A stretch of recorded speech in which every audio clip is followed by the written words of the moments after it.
사하라 사막 한복판에 세상에서 가장 외로운 나무라고 불려지는 한 아카시아 나무가 있었습니다. 이른바 테네레 나무라고 불리는 나무입니다. 사진으로 보시면 주변에 아무것도 존재하지 않는 죽음의 모래 바다 한가운데 서 있는 나무입니다. 400km 떨어진 곳에서야 다른 나무를 찾을 수 있는 곳입니다. 그런데 오직 한 나무만 아주 오랫동안 홀로 서서 사막을 여행하는 이들의 이정표가 되었습니다. 어떻게 풀 한 폭이 살 수 없는 이 땅에서 저 나무만 살아남을 수 있는지 사람들은 궁금해했습니다. 그런데 그 비밀이 1938년 그 나무 근처에 우물을 파다가 그 비밀이 밝혀졌습니다. 그것은 이 작은 나무의 뿌리가 36m 깊이로 파고 들어가서 지하의 물줄기에 뿌리가 다 있었기 때문입니다. 겉으로는 작고 초라해 보였지만 보이지 않는 그 땅속 깊은 곳에 깊은 뿌리를 내렸던 것입니다. 정반대의 나무도 있습니다. 암스테르담의 한 마로니에 나무입니다. 이 나무는 아주 유명한 나무입니다. 암스테르담에서도 유명한 나무인 것은 안네 프랑크라는 분이 창문 너머로 바라보며 위로를 얻었던 나무로 알려졌기에 많은 사랑을 받고 유명해진 나무입니다. 그런데 이 나무의 줄기가 점점 약해지고 처지면서 사람들이 철로 만든 지지대로 떠받치기 시작했습니다. 그러나 속이 문제였습니다. 겉은 무성하고 멀쩡해 보였지만 속은 텅 비고 썩어 있었습니다. 그러다 2010년 어느 여름날 한 차례 폭풍이 몰아치자 그 나무가 지면에서 1m 높이에서 부러져 쓰러지고 말았습니다. 두 나무를 대조해 보십시오. 한 나무는 주변에 아무것도 없는 황량한 사막 가운데 작고 외로운 나무였습니다. 그러나 그 뿌리가 마르지 않는 물가에 다 있었기에 혹독한 곳에서도 살아남았습니다. 다른 한쪽은 크고 사랑받는 유명한 나무였지만 그리고 많은 사람들의 노력을 힘입었지만 한 번의 폭풍을 견디지 못하고 쓰러져 버렸습니다. 한 나무가 살고 죽는 것은 그 나무의 크기나 명성이나 또 그 나무를 둘러싼 버팀목이 아니었습니다. 그 나무에 보이지 않는 뿌리에서 결정이 되었습니다. 하나님께서 창조하신 자연 속에 이렇게 중요한 진리가 우리에게 나타납니다. 그리고 하나님의 말씀에도 이 자연 속에 감추어진 하나님의 진리를 우리에게 전해줍니다. 오늘 시편 1편은 시냇가에 뿌리를 내린 한 나무가 어떻게 열매를 맺는지를 통해 그리스도를 따르는 제자도의 비밀을 우리에게 알려줍니다. 우리는 지난 4주 동안 제자도의 본질에 살펴보았습니다. 제자도의 본질은 예수 그리스도와의 연합이라는 것에 초점을 두었습니다.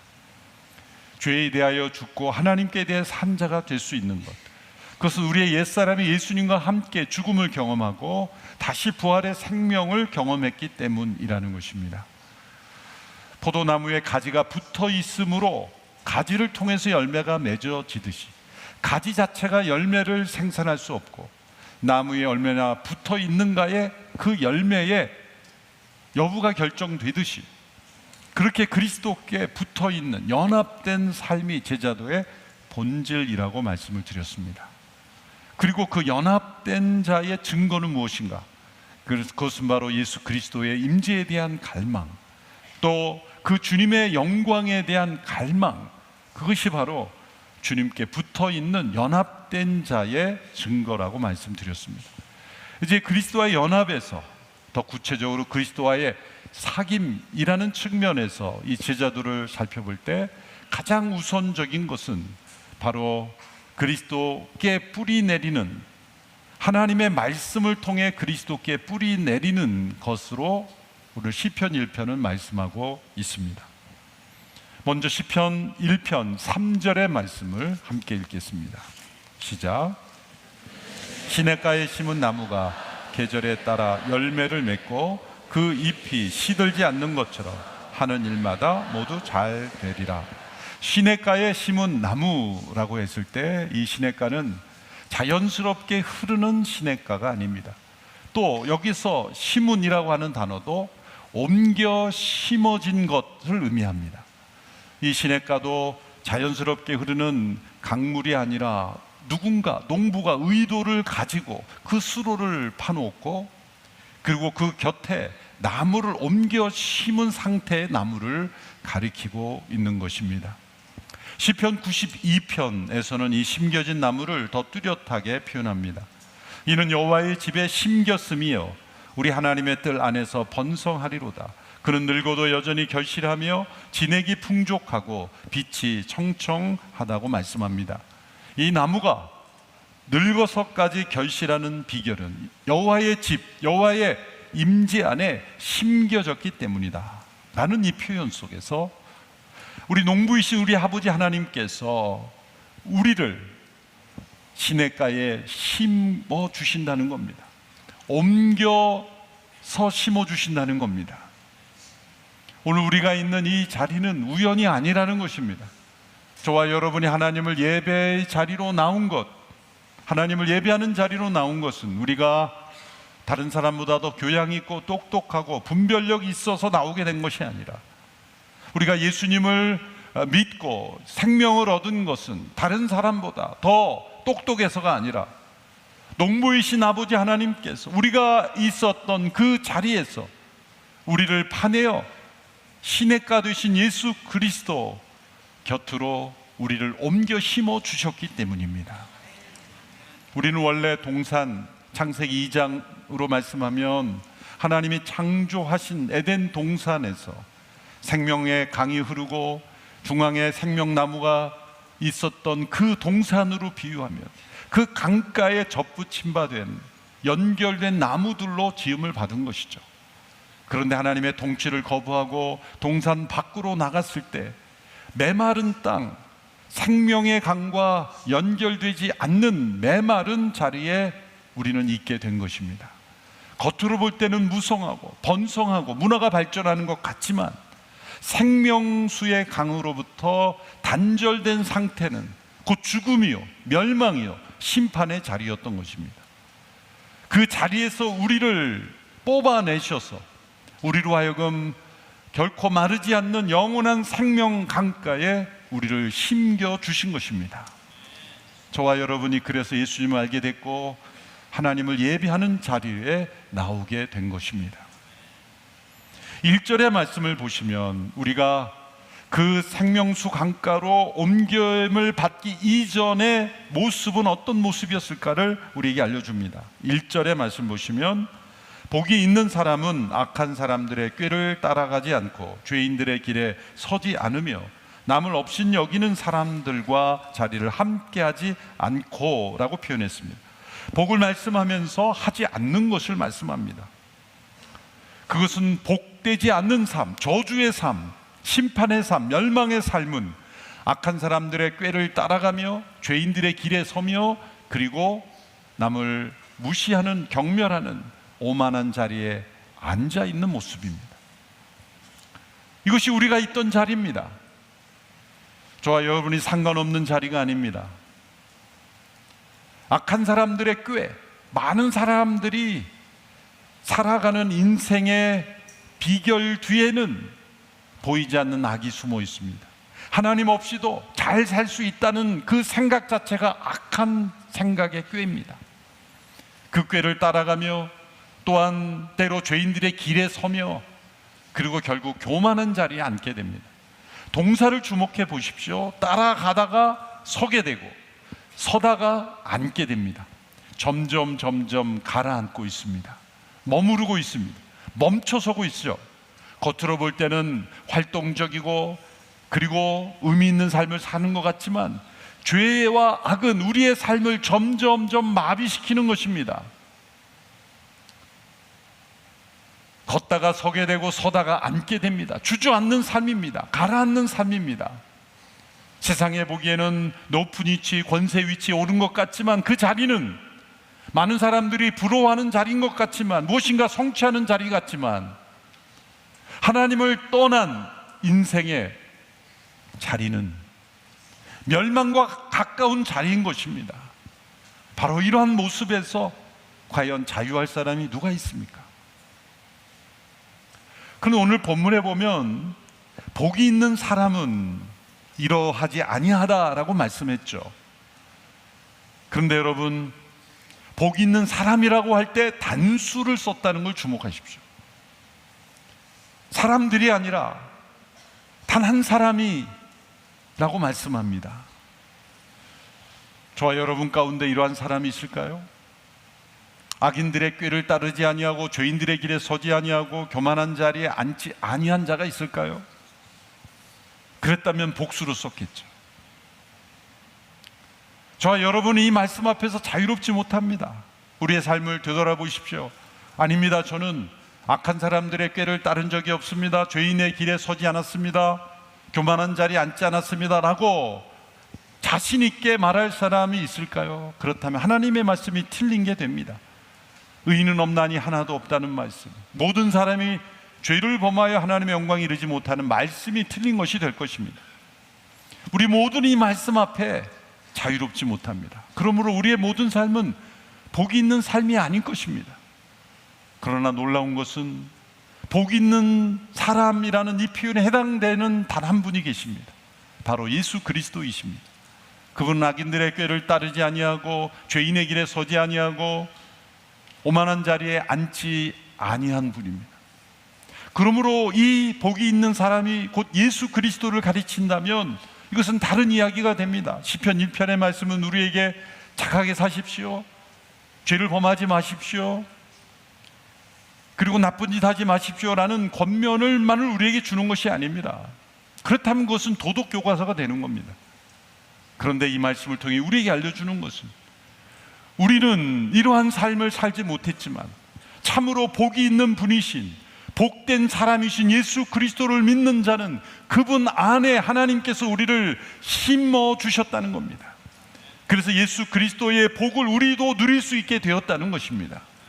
우리의 의로움이 아니라 예수 그리스도의 의로움 때문에, 우리가 복 받을 일을 해서가 아니라 예수 그리스도의 공로로 인해서 그분이 받으셔야 마땅한 복을 우리도 함께 누릴 수 있도록 허용해 주시기 위해서 우리를 멸망의 자리, 심판의 자리에서 우리를 뽑아내셔서 마르지 않는 시냇가 되신 예수 그리스도에게로 붙여주셨다는 것입니다. 그렇다면 옮겨 심겨진 나무가 해야 할 일은 무엇입니까? 단 한 가지입니다. 깊이 시냇가에 뿌리를 내리는 일입니다. 2절의 말씀이 그 뿌리를 내리는 것이 어떠한 것인지를 설명해 주고 있습니다. 2절 말씀 같이 읽겠습니다. 시작. 오직 여호와의 율법을 즐거워하고 그 율법을 밤낮으로 깊이 생각하는 자로다. 여기 깊이 생각한다는 단어를 한자로는 묵상, 개정번역 그렇게 번역을 했죠. 그런데 히브리어 원어를 보면 우리가 생각하는 것처럼 조용히 사색하듯 생각하는 영역과 다른 단어입니다. 하가라는 단어는 소리와 관련된 단어입니다. 사자나 호랑이 같은 들짐승들이 먹잇감을 보고 으르렁거리며 소리를 내는 그 소리, 작은 비둘기 한 마리가 먹이를 쪼으면서 구구구 소리를 내는 그 소리, 동물들이 그 소리를 낼 때 이 단어를 씁니다. 그러니까 하가는 이 소리와 관련된 겁니다. 그래서 고대 유대인들은 이 단어를 묵상을 표현할 때 소리를 내는 것으로 사용했습니다. 소리를 내서 읽고 또 누군가 읽으면 귀 기울여 듣고 반복하여 이것을 입에서 중얼중얼 거리면서 반복하는 것을 이 하가라는 단어를 썼다는 거죠. 그래서 랍비들은 이 묵상, 이 하가라는 단어를 되새김질로 해석을 했습니다.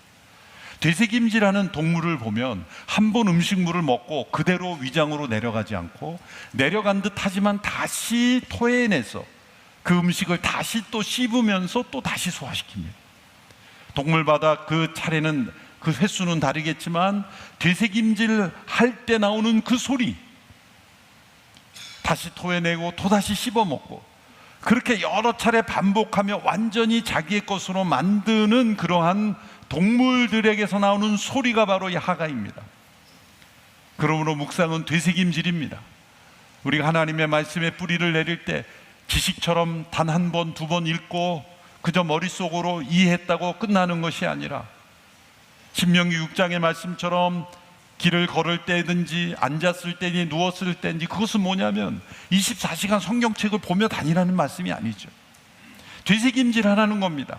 그 말씀을 내가 큐티 시간에 읽었든지 말씀을 내가 읽었다면 그 말씀을 또다시 꺼내서 그 말씀을 다시 중얼거리며 읽고 다시 암송하듯 그렇게 외우고 또다시 마음에 생기기 위해서 반복하며 되새김질하는 일, 그 과정을 통해서 말씀이 우리의 삶에 뿌리 내린다는 것입니다. 그것이 바로 묵상입니다. 최근에 이 어떤 뇌과학자가 이 기억력, 학습에 관한 그런 다큐멘터리에서 설명을 하는데 바로 이 하가의 원리더라고요. 그건 뭐냐면 우리가 어떤 학습을 할 때 그냥 책을 수십 번 계속 읽는다고 그게 저장이 안 된다는 거예요. 몇 번 읽고 그 책을 덮고 내가 무엇을 읽었는지를 떠올리는 노력, 생각이 잘 안 날 수 있죠. 그러나 계속 무슨 내용인지를 떠올리도록 노력하고 또 노력하고 정 안 되면 그때 다시 보고, 그리고 또 다시 덮고 또 다시 떠올려보고 떠올려보는 이 과정을 반복할 때 놀랍게도 우리 기억력이 향상된다는 거예요. 이런 영상이 한 20년 전에만 나왔더라면 저도 더 예전보다 공부를 잘했을 텐데. 중요한 원리입니다. 하나님의 말씀을 우리가 마음에 새길 때 그저 여러 번 읽는 것이 아니라 다시 떠올려보고 계속 그런 되새김질 하는 작용을 통해서 하나님의 말씀에 뿌리를 내린다는 겁니다. 그래서 믿음의 선배들은 이 묵상의 단계를 세 단계로, 특별히 마틴 루터가 이 세 단계로 나눴어요. 첫 번째는 읽는 것이다, 맞습니다. 두 번째가 되새김질입니다. 근데 되새김질에서 끝나지 않는다. 세 번째 마틴 루터는 시험이라고 했습니다. 읽고 되새김질하되 우리의 삶의 형편에서 내가 감당하기 힘든 원치 않는 시련 앞에서 그 되새김질하는 말씀을 마음에 새기고 뚫고 나갈 때 그것이 우리의 삶의 말씀이 뿌리를 내리는 것이다 라고 말씀을 하는 것입니다. 그러므로 하나님의 말씀, 우리가 정보를 얻듯 그렇게 읽는 것이 아니라 하나님의 말씀을 먹는 것이다 라는 거죠. 그래서 선지자들에게도 하나님께서 이 책을 먹으라 라고도 말씀했던 겁니다. 그런데 2절을 보면 이 말씀보다 앞서는 한 단어가 나옵니다. 즐거워하여, 오직 여호와의 율법을 즐거워하여 밤낮으로 그것을 깊이 생각한다고 했습니다. 사람은 즐거워하는 것을 따라 살게 됩니다. 저 여러분의 즐거움은 어디에 있을까요? 하나님의 말씀을 즐거워하고 있습니까?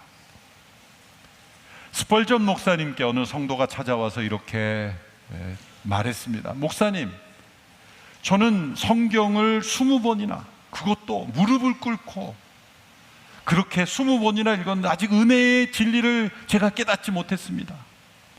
스펄전 목사님이 대답하기를 바로 그겁니다. 무릎을 꿇고 힘들게 읽었기 때문에 발견하지 못한 겁니다. 성경을 읽을 때 고행을 하듯 형벌을 받듯이 그렇게 읽는 것, 그것이 문제입니다. 힘든 자세로 고통스럽게 읽으면 하나님의 말씀이 더 잘 묵상되는 것이 아닌 겁니다. 그렇다고 해서 편안히 누워서 언제나 성경 읽을 때는 누워가지고 읽는다는 뜻도 아니죠. 고행을 하듯 성경을 읽어서 그것이 소화가 된다는 게 아니라는 거예요. 또 성경을 통독할 때도 통독 읽기표에 표시하는 것 그 자체가 목표가 돼가지고 그렇게 그 자체를 목표를 달성하는 성취로서 읽어서도 안 되는 거예요. 때로 성경 통독하는 많은 방법이 있지만 이 읽는 것을 너무 빠르게 읽어서 그냥 읽는 것에 목표를 두는 것도 문제입니다. 우리가 과연 이것을 의무적으로 하느냐, 하지 않을 수 없어서 하느냐, 또 여러 순식과 함께 읽는다는 서로 독려하죠. 그래서 안 읽었다고 할 수 없으니까 또 억지로 읽느냐. 공동체 성경 읽기를 우리 목회자들과 함께 나누면서 여러 담임 목사님들과 함께 이 목회의 공동체 성경 읽기를 어떻게 우리가 적용할지를 서로 의논하는 그런 세미나를 가져서 서로 대화하는 가운데 이 공동체 성경 읽기의 그 의미를 깊이 깨달으면서 어느 한 목사님이 이렇게 자신의 이야기를 속마음을 얘기하면서 내가 회개한다는 말씀을 했을 때 우리 모두가 목회자들이 다 찔림을 받았어요. 그 내용이 어떤 내용이냐면 교회 전체가 성경 통독을 하니까 담임 목사가 안 읽을 수가 없잖아요. 그래서 카톡방에도 다 올리고 이렇게 하니까 담임 목사가 못 읽었다고 할 수가 없으니까 근데 때로 바쁘니까 성경을 읽을 때 빨리 읽기로 몇 배속으로 돌렸다는 거예요. 몇 배속으로. 그래서 그거를 했다라고 말할 수 있게 하기 위해서. 근데 거기까지는 뭐 이해할 수가 있는데 자기 자신의 모습 봅니까? 자기가 좋아하는 영화 시리즈는 그냥 제 속도로 대사가 빠졌다 그러면 다시 돌아가서 다시 읽고, 영화를 볼 때는 빠짐없이 제 속도로 모든 대사를 빠짐없이 보는 자신이 성경은 빨리 그냥 읽어버리려는 그 자세를 자기가 회개하게 되었다. 참 그 진솔한 회개 우리 모두가 여기서부터 자유로울 사람이 있을까요? 여러분 못 본 드라마는 좋은 시간에 프라임 타임에 다시 돌려보면서 하나님의 말씀은 그냥 스킵해 가면서 그렇게 읽는 우리의 태도, 그게 무엇을 즐거워하는지가 나오는 것이 아닐까요? 그 목사님의 진솔한 회개 우리 모두가 자세를 다시 바로잡고, 저도 때로 이렇게 운전하면서도 틀어놓고 어떻게 보면 짜투 시간이라고 하는데 말씀을 그렇게 그래도 읽으려고 했던 모습이 가장 중요한 시간에 하나님의 말씀을 읽는 것에 하라지 않았던 것을 다 회개하게 되었던 기억이 있습니다. 말씀을 즐거워하여 즐겁게 그것을 되새김질하며 시냇가, 마르지 않는 시냇가 대신 그리스도께 뿌리 내리는 그러한 나무는 반드시 열매를 맺습니다. 그 열매가 어떻게 오는지를 3절에서 이렇게 말씀하죠. 3절을 다시 보시면 그는 시냇가에 심은 나무가 계절에 따라 열매를 맺고 그 잎이 시들지 아니하는 것처럼 하는 일마다 모두 잘 되리라. 계절에 따라 라는 단어가 중요합니다. 여러분 1년 내내 열매를 맺는 나무는 없습니다. 1년 내내 열매가 붙어있고 1년 내내 꽃이 붙어있으면 그것은 가짜 꽃이고 가짜 나무죠. 계절에 따라, 필요에 따라, 철에 따라, 때로 시험을 당하고 고난당할 때 필요한 믿음과 인내의 열매를 맺습니다. 때로 어려움 당한 사람에게 긍휼의 열매가 맺어집니다. 우리가 삶 속에 필요한 때에 적합한 열매를 철을 따라 맺게 되는 것, 그것은 내가 열매를 만드는 것이 아니라 맺어지게 되어 있는, 왜? 시냇가 되신 그리스도께 연결되어 있기 때문입니다. 그러므로 열매를 맺는 것은 우리 자신이 아닙니다. 우리가 해야 될 것은 뿌리를 내리는 일입니다. 그러면 내가 하는 일마다 잘 되리라, 형통하리라 말씀했습니다. 이 말씀도 오해하면 안 됩니다. 내가 원하는 것을 언제든지 다 이룰 수 있게 된다는 뜻이 아니죠. 우리는 환경과 상황의 형통을 날마다 구합니다. 우리의 환경과 상황이 잘 되고 우리의 영혼도 잘 되면 얼마나 좋겠습니까? 이 두 가지가 모두 다 이루어지는 경우도 있을 겁니다. 그러나 대개는 우리가 원하는 대로 상황이, 형편이 잘 되기만 하면 우리의 영혼이 잘 되지 못할 수도 있기 때문에 하나님은 때로는 우리의 상황을 원하는 대로 해주지 않음으로써 우리의 영혼이 잘 되도록 하시기도 하십니다. 그러므로 이 형통을 상황과 환경의 형통이라고만 해석해서는 안 됩니다. 우리의 영혼이 잘 되도록 하시기 위해서 우리가 그리스도의 말씀에 뿌리 내린다면 이 두 가지 형통을 다 이루어 주시기를 바랍니다. 그리고 때로 원치 않는 환경일지라도 내 영혼이 잘 되도록 하시는 것이라면, 내 영혼이 주님 앞에도 합당한 제자가 되는 것이라면 감사함으로 받을 때 하나님께서 우리의 삶을 인도하시리라고 믿습니다. 4절의 말씀을 보면 분위기가 정반대가 됩니다. 아기는 그렇지 않으니 그저 바람에 날려가는 겨와 같도다. 지금까지는 시냇가에 심은 나무를 말씀했다면 이제 4절에서 바람에 나는 겨를 가지고 나옵니다. 그런데 히브리어는 이 시편은 시 아닙니까? 히브리어로 된 시입니다. 시는 운율을 따르게 되죠. 나무라는 단어가 히브리어로 에츠입니다. 겨가 모츠입니다. 그래서 이 츠 발음으로 운율을 맞춘 거죠. 우리말이나 영어 번역에는 다 그런 것이 날아가 버리지만 이 에츠와 모츠를 비교하는 겁니다. 기억하기 쉽게. 바람이 불면 날아가 버리는 인생과 바람과 폭풍이 불러도 견디는 인생을 대조하는데 그 차이는 바로 뿌리에 있습니다. 몇 년 전 코로나 팬데믹이라는 바람이 전 세계에 불었을 때 겉으로는 예수님 잘 믿는 것 같지만 날아가 버려서 아직도 돌아오지 않은 성도들도 있어요. 사회적 거리두기라는 그 말에 오히려 잘 됐다, 이참에 완전히 교회와 거리를 두자 라고 하면서 다른 사회는 잘 다니는 그런 분들, 안타까운 일입니다. 뿌리 내리지 못했기 때문입니다. 뿌리 내리지 못한 믿음은 바람이 불면 날아가 버립니다. 바람에 나는 겨와 같은 인생은 심판을 견디지 못할 것이라고 말씀합니다. 5절 6절에 보면 놀라운 역전이 일어납니다. 5절 6절의 말씀을 함께 읽습니다. 시작. 그러므로 악인들은 심판을 견디지 못하며 죄인들은 의인의 모임에 참석하지 못하리라. 의인의 길은 여호와께서 보호하시나 악인의 길은 망하리로다. 1절과 2절에서 복 있는 사람은 혼자였습니다. 주변이 모든 악인을 따라 꾀를 따라 살며 죄인의 길에 서며 오만한 자리에 앉는 사람들만 있는 것처럼 보였습니다. 그러나 이 마지막 구절에 혼자가 아니었음이 나타납니다. 하나님께서 단지 한 나무 예수 그리스도만 옮겨 심은 것이 아니라 그에게 붙어있는 많은 나무들, 숲을 이루고 계셨던 것입니다. 이 의인들의 모임이 무엇입니까? 오늘날에 우리가 교회로 부름을 받은 이들 아닙니까? 우리 스스로가 죄가 없고 의인이 아니라 오직 예수 그리스도의 의로 말미암아 의롭게 된 자들의 모임입니다. 하나님께서는 의인들의 모임을 보호하시고 지키고 돌보시고 그리고 인도하십니다. 생명 강가를 떠난 메마른 땅에 있었던 우리들, 멸망과 심판, 죽음의 자리에 있었던 우리들을 하나님께서 이 시편 1편의 말씀처럼 우리를 마르지 않는 시냇가 예수 그리스도에게로 옮겨 심어 주셨습니다. 우리에게 할 일은 뿌리 내리는 것 그 하나뿐입니다. 우리가 물을 만들 수 있는 게 아닙니다. 열매도 우리가 만드는 것이 아닙니다. 우리는 그저 시냇가에 뿌리를 내리면 되는 것입니다. 요한복음 15장에서는 예수님이 포도나무고 우리가 가지라고 했다면 이제 시편 1편에서는 우리가 나무이고 예수님이 시냇가가 됩니다. 중요한 것은 우리에게 생명의 근원이 있지 않다는 것을 설명하는 겁니다.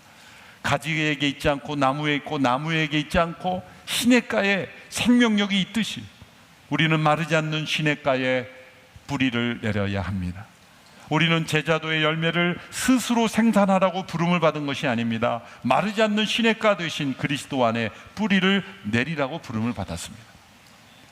제일 앞서 본 사하라의 그 아카시아 나무가 뿌리 내리는 과정 속에 아무도 그걸 알지 못했을 겁니다. 땅속 깊이 작은 뿌리들이 뻗어 내려갈 때 그 마르지 않는 시냇물을 향하여, 그 강물을 향하여 계속 뻗어나가는 광경을 한번 상상해 보십시오. 아무 소리도 없습니다. 누구도 알지 못합니다. 그러나 조용히 뿌리를 내리는 그 과정을 통해 그 나무는 오랫동안 열매를 맺을 수가 있었던 것입니다. 뿌리는 눈에 보이지 않습니다.